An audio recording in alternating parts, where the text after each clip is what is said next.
1958 Chevy truck. This one's pretty interesting. It's very gray. Come grab a dunk here at Caffeine and Oscar. Corvette wheels on it.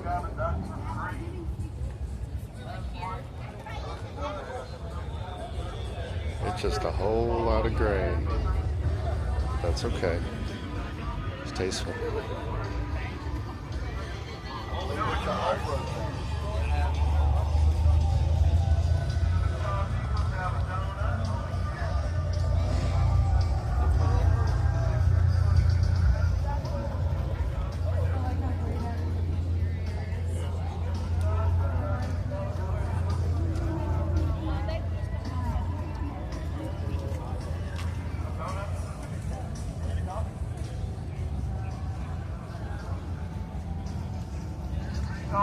You know, this engine sits so low. I wonder if they chassis swapped the Corvette frame onto this.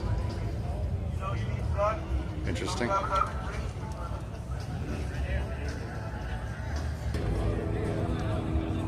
Nope, doesn't look like they did. It's a regular axle. It's clean under there though. Real clean. There's a lot of work under there.